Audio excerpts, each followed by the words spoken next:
우리가 함께 불렀던 413장, 오늘 이 찬송은 원래 호레이시오 스페포드라는 사람이 지은 찬송입니다. 그는 시카고의 유명한 변호사였고 D.L. 무디라고 여러분 아시죠? 부흥을 일으켰던, 하나님이 쓰셨던 그 당시에 굉장히 유명한 부흥사죠. 그의 신실한 후원자이기도 하고 친구였습니다. 그가 아들이 있었는데, 그리고 딸 넷이 있었습니다. 근데 이 아들이 4살 때 선홍열로 열이 많이 굉장히 나고, 그래서 결국 아들을 잃어버리게 된 것이죠.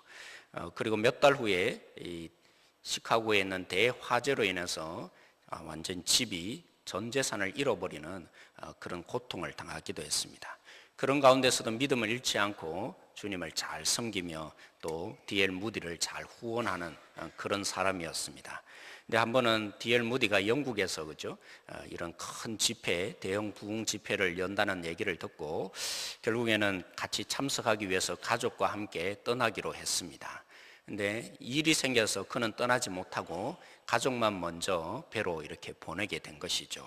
근데 그 배가 이 영국에 있는 상승과 함께 부닥쳐서 갑작스럽게 이런 참사가 벌어져서 배가 가라앉았는데 12분 만에 갑작스럽게 배가 가라앉다 보니까 226명이 그 배에서 전부 죽게 된 것입니다. 그리고 전보가 오기를 나만 살아남았습니다 라는 전보를 받았는데 자기 아내만 살아남았다는 겁니다. 그러면 내 딸은요? 모두 죽었다는 것이겠죠. 그래서 영국의 슬픔 속에 있는 그 아내를 정말 얼마나 큰 고통 속에 있겠느냐, 그런 마음 속에 그가 다시 배를 타고 이제 영국으로 가게 된 것입니다. 바로 그 배가 이 배가 이렇게 파선해서 내 딸들을 다 잃어버렸던 그 순간을 지난 순간에 이 스페포드가 너무나 슬픈 마음에 견딜 수 없는 고통 속에, 하나님 왜 우리 가정에 이런 어려움을 주십니까? 굉장히 이 시리에 빠져서 절망 가운데 하루 종일 울면서 그렇게 기도했다고 합니다. 그런 그에게 하나님께서 평안을 주셨고 그에게 이런 마음의 위로를 주신 것이죠. 그래서 그 마음의 평안을 여기에 우리가 불렀던 찬송의 가사처럼 지은 것입니다. 내 평생에 가는 길 순탄하여 늘 잔잔한 강 같든지 큰 풍파로 무섭고 어렵든지 나의 영혼은 늘 편합니다. 이런 찬양의 가사를 그가 지었던 것입니다. 어떻게 그가 이런 회복이 일어났고 하나님 앞에서 이런 고백이 일어났겠습니까? 그는 바로 자신의 내 딸들과 아들을 잃어버리는 그 큰 고통 속에서 하나님 아버지의 마음을 알게 된 것입니다. 그 아들인 예수님을 우리를 위해서 그저 희생시키신 그 가운데 십자가 속에서 마음을 찢으며 너무나 고통스럽게 우셨던 하나님의 아버지의 마음이 느껴진 것입니다. 자기의 딸들을 잃어버린 가운데 무엇보다도 이 십자가 속에서 아들을 내어주는 사랑을 하셨던 그 예수님을 바라보는 하나님 아버지의 마음이 얼마나 처절하게 아파하셨을까. 그런 나를 이렇게 사랑해 주셨구나, 그런 마음이 들어서 그가 다시 한번 회복이 일어나게 된 것이죠. 그래서 그가 이 찬양을 부른 것입니다. 내 평생에 가는 길 순탄하여. 그의 삶이 정말 순탄한 것입니까? 그렇지 않음에도 불구하고 정말 돌이켜보면 현상적으로는 너무나 큰 고통이었는지 모르지만 하나님 아버지께서 나와 함께 하시는구나, 그렇게 그가 평안을 다시 얻은 것입니다. 하나님의 주시는 진정한 평안을 그가 얻게 된 것입니다. 사랑하는 성도 여러분, 우리도 마찬가지입니다. 이 스페포드처럼 어쩌면 이 땅에 살면서 얼마나 어려움이 있습니까? 때로는 남 모르는 눈물이 있고 또 우리에게 정말 때로는 사람들로 인해서 고통을 당할 수도 있습니다. 그렇지만 지각에 뛰어난 그 하나님으로 인해서 우리가 다시 한번 평안을 누리게 될 사람이 우리일 줄로 믿습니다. 근데 오늘 이 본문은 이러한 일이 일어나지 못하도록 누가 막고 있냐면 베드로가 예수님을 막고 있는 장면입니다. 그 예수님이 이 십자가의 죽음을 통해서 아버지 하나님의 마음, 그 찢어지는 마음을 일으키지 못하도록 막고 있는 장면이 오늘 이 본문인 것이죠. 여러분 너무나 잘 알고 있습니다. 예수님이 수제자, 특별히 12명의 제자 가운데 3명 더 특별한 교육을 시키고 싶으셨던 제자 3명이 있습니다. 누굽니까? 베드로와 야고보와 요한을 데리고 산 위로 올라가셨습니다. 오늘 마가는 이 예수님의 변형된 모습을 아주 상세하게 우리에게 그려줍니다. 어떻게 변형되었다고요? 그의 몸이 일단은 변합니다. 그렇죠? 광채가 나기 시작했습니다. 그리고 또 다시 더 한 번 묘사를 해주는데 아마 예수님이 흰옷을 입고 계셨는 것 같아요. 그의 옷이 빨래로 아무리 잘 빨아도 이처럼 휘어질 수 없을 정도로 너무나 휘어졌다고 묘사합니다. 왜 예수님의 모습이 이처럼 변형되었을까요? 이 변형된 예수님의 모습이 무엇 때문에 보여주고 있는 것일까요? 도대체 예수님은 왜 갑자기 그런 모습으로 변화되었을까요? 그것을 우리에게 조금 더 정보를 알려주기 위해서 예수님에게 나타난 두 사람을 우리에게 소개하고 있습니다. 누가 나타납니까? 첫 번째는 모세가 나타납니다. 그리고 두 번째는 엘리야가 나타나서 예수님과 대화하기 시작합니다. 왜 예수님에게 정말 어떻게 보면 죽었고 이제는 존재하지 않았던 그래서 하나님 품속에 있었던 이 모세가 갑자기 등장한 겁니까? 그리고 엘리야가 왜 갑자기 등장합니까? 우리는 이들의 공통점을 발견할 수 있습니다. 모세와 엘리야의 공통점이 뭡니까? 물론 선지자라는 공통점을 가지고 있습니다. 근데 모세와 엘리야와 왜 특별히 다른 선지자도 있는데 모세와 엘리야가 예수님 속에 나타나신 것입니까? 여러분, 모세가 열망이 있었습니다. 어떤 열망이 있었습니까? 그는 하나님을 직접 보고 싶은 열망이 있었습니다. 물론 큰 어려움 속에서 좌절한 부분이 있었죠. 그런 속에 하나님을 한번 보여달라고. 그래서 하나님이 직접 보여줄 수는 없었습니다. 만나면 모세가 죽을 수 있기에. 그래서 모세에게 내가 지나갈 테니까 너는 바위 틈속에서 내가 어떻게 지나가는지 보라고. 그래서 모세에게 실질적으로 보여진 것은 그림자에 불과했습니다. 아무튼 모세는 하나님의 임재를 누구보다도 경험하는 순간이었습니다. 마찬가지입니다. 엘리야가 이 땅 가운데 정말 이 땅에 관역한 이 땅의 모든 죄악을 보면서 또 자기를 죽이려는 이 세상에 여전히 변화되지 않는 이 세상의 모습을 보면서 자기가 이 모든 하나님이 계시다는 것을 증명했음에도 불구하고 이 아합의 아내가 자기를 이세벨이 자기를 죽이려는 이 속에 하나님 어떻게 이럴 수 있습니까? 나만 남았습니다. 차라리 내가 죽기를 원합니다. 이렇게 고백했던 엘리야에게 하나님이 나타나시지 않았습니까? 세미한 음성 속에 엘리야가 하나님을 임재를 경험한 것입니다. 모세도 하나님의 임재를 경험한 사람이고 엘리야도 특별한 하나님의 임재를 경험한 사람입니다. 그래서 오늘 이 본문을 통해서 한편으로는 이 세 제자이지만 이들은 무엇을 보고 목격한 것입니까? 오늘 우리에게 예수님이 어떤 분인지를 한편으로는 소개하고 있는 것입니까? 바로 예수님이 하나님이시다. 이런 부분들을 경험하는 순간이었습니다. 너무나 큰 영광을 이 세 제자가 경험한 것이죠. 오늘 성경 본문은 또 특별히 그렇습니다. 그 영광이 너무나 커서 자신이 무엇을 고백하고 요청하고 있는지도 모르는 상태가 되었다. 그런 베드로가 오늘 무엇을 요청했습니까?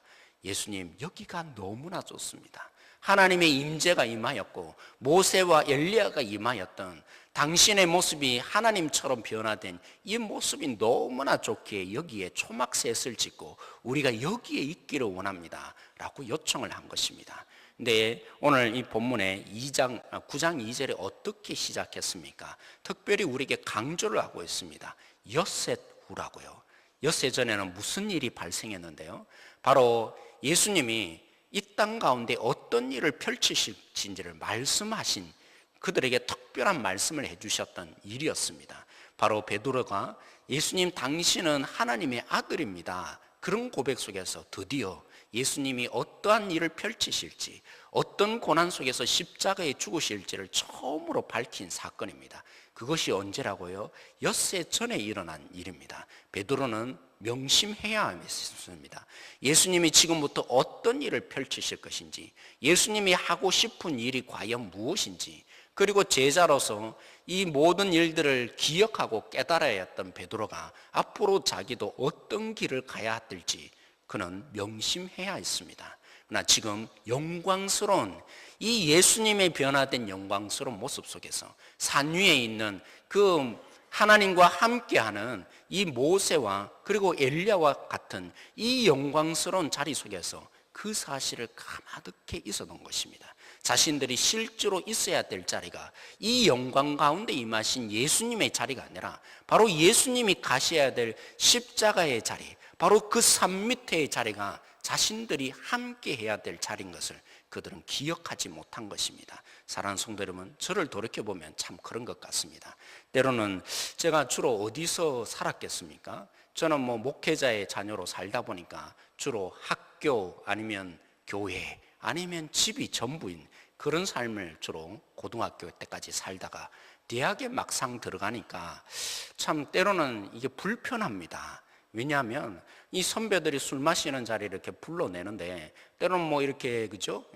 MT를 가고 이러면 막 춤추고 이렇게 놀면서 그죠? 진탕 먹고 막 이렇게 하지 않습니까? 그런 자리가 얼마나 불편한지 모르겠어요. 익숙하지 않아서 불편하고 내가 어떻게 행동해야 될지는 몰라서 더더욱 불편했습니다.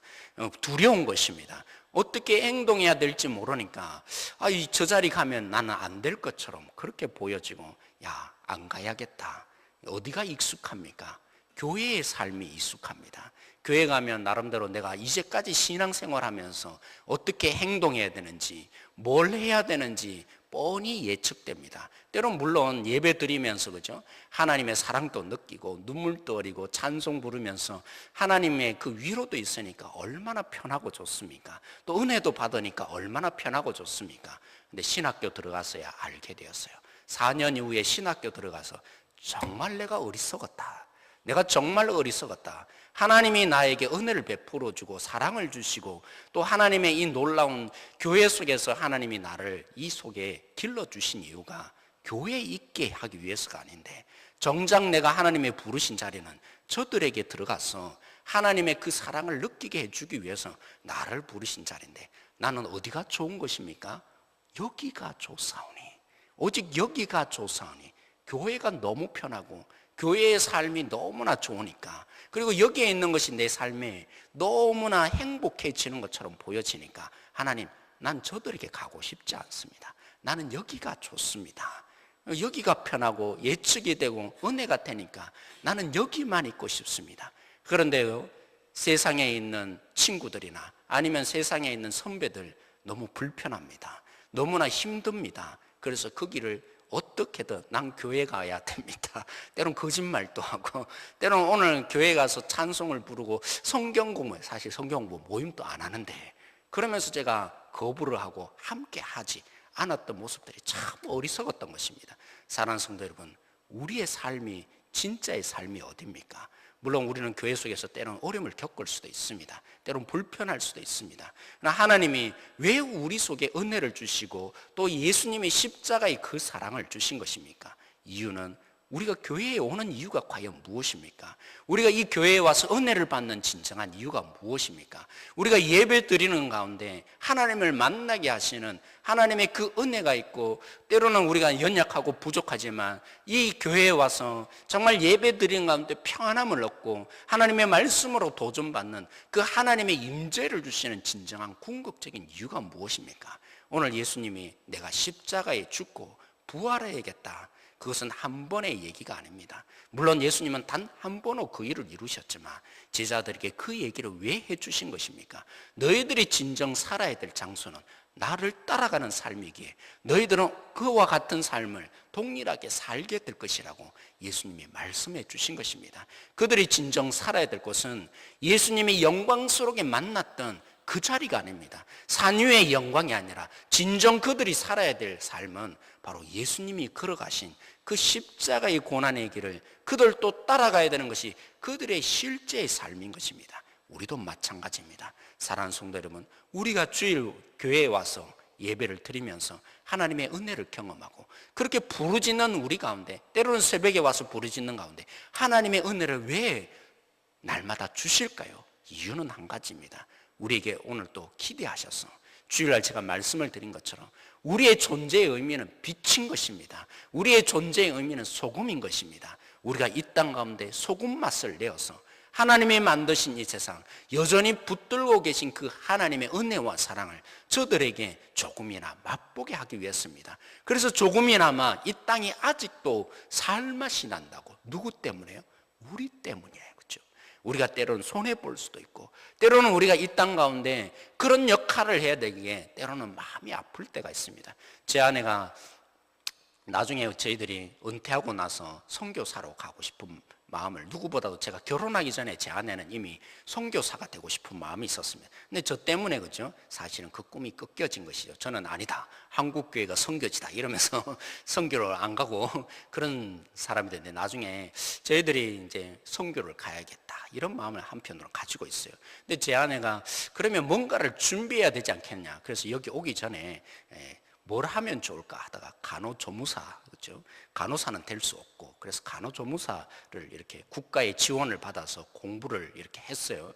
그리고 막상 실습을 나가 보니까 만만치 않더라는 것입니다.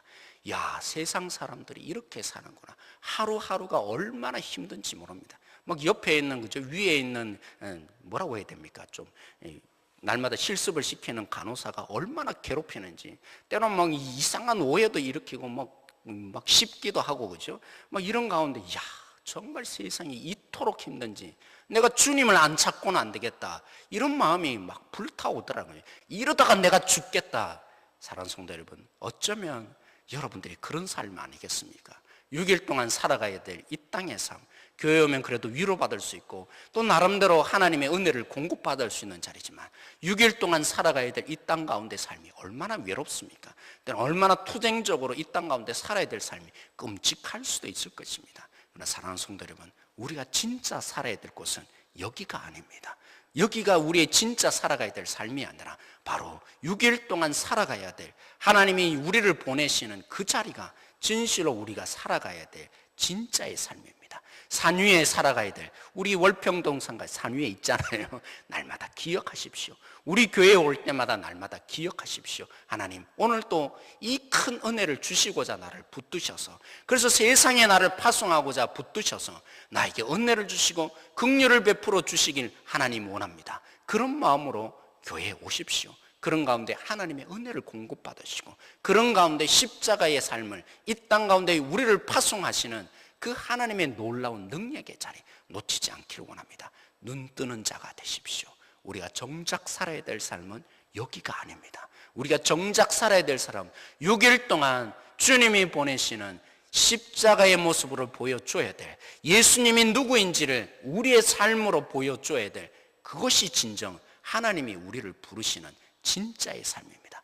그 속에 하나님의 은혜가 있을 것입니다. 여러분에게 십자가를 지라고만 하지 않고 이 속에 진실로 십자가의 능력을 보여주기 위해서 하나님이 피할 길도 주실 것입니다. 때로는 감당할 능력도 주실 것입니다. 그 속에 우리가 진실로 하나님의 십자가의 삶을 살 때 하나님이 살아계심을 진짜 경험함이 일어나게 될 것입니다. 하나님이 어떻게 우리 가운데 능력을 베풀어 주시고 사랑하여 주는지 진실로 우리가 십자가를 지고 갈 때, 그때서야 우리는 진실로 살아계신 하나님, 피할 길을 주시는 하나님, 능력을 주시는 하나님, 오늘 우리 가운데 빛으로 살게 하기 위해서 얼마나 큰 영광된 모습으로 우리에게 공급하여 주시는지, 살아계신 하나님을 제대로 누리는 삶이 시작될 것입니다. 사랑하는 성도 여러분, 눈을 뜨십시다. 우리의 6일의 이 삶 가운데 우리가 제대로 이제까지 많은 성도들이 그 소금 노릇을 하지 못했기에, 빛 노릇을 하지 못했기에 세상 사람들이 우리를 보고 기대하다가 개독교라고 어쩌면 그렇게 우리에게 손가락질한 것을 우리는 단순히 비판하였다고만 바라볼 것이 아니라, 아, 내가 이제 제대로 빛 노릇을 해야겠구나, 소금 노릇을 해야겠구나.